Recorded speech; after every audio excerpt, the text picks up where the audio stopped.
Organica baths are available in 3 therapeutic densities, and I stop, struck with the realization that hot tubs are essentially artificial wombs, our bootleg attempt to revisit that safest, most perfect, capital H home, and therefore the worst imaginable thing to be describing to someone whose mother is currently dying. I set my soda down on the side table, drag my hands down my face. "You really shouldn't do that in here," Ralph warns. Of course he's right. I've forgotten already.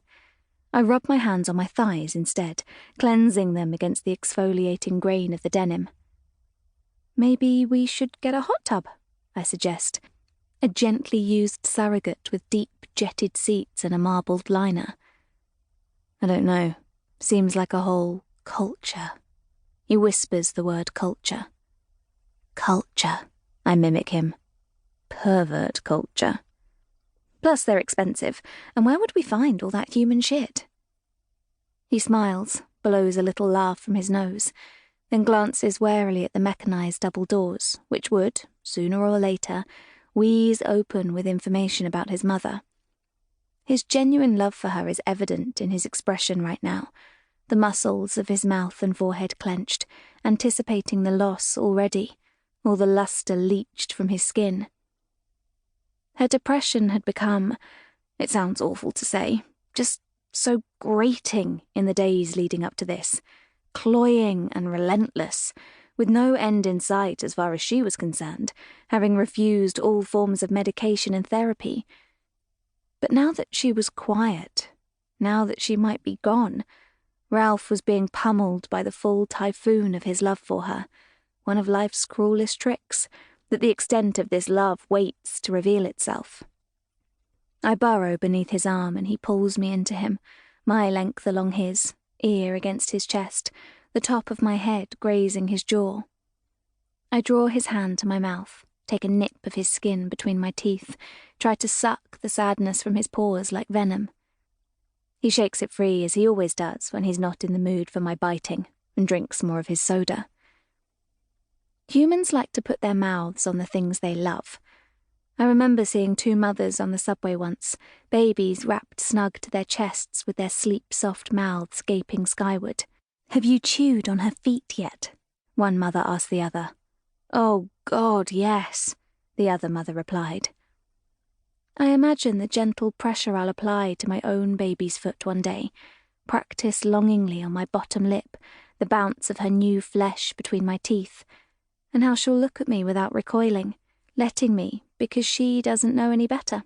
She won't even realize that we're not the same person. Not for a while. I'll encourage Ralph to have a bite, and he'll be just delighted. Though he likes their necks best, protected by the pressed flesh of cheek and chest. He likes their translucent fingernails too, the indents of their knuckles and knees, how quickly their profound suspicion becomes puzzled amusement, becomes wriggling joy. I'd chew on Ralph's feet if he'd let me, if it had softened the razor-sharp edges of what he'd just seen, his own mother, still as seaweed, washed up on the basement carpet, which was so saturated in blood that it squished beneath his feet and wrung pale around his knees when he slid to her side. "No, no, no, no," he muttered, fumbling for a pulse, relieved to find the gentlest vein still whimpering in her throat. He screamed, "Call an ambulance!" So I did, right away, without asking, without thinking. They said, 911, what is your emergency? And I said, I don't know. I hollered down to Ralph. "Ralph, what happened?" And he shouted back, "Mum's had an accident. There's blood everywhere." So that's what I told them. My mother-in-law's had an accident. There's blood everywhere. Maybe Ralph didn't realize at first what had happened, thought she'd accidentally snapped her veins against the kitchen knife's cold blade. A short while later, a team of paramedics marched in, and, with the orderly calm of ants, strapped her to a gurney and pulled her up the stairs. The ceaseless squeal of their bloody boots against the hardwood, the hymnal repetition of their internal communications, Ralph and I helpless as ghosts.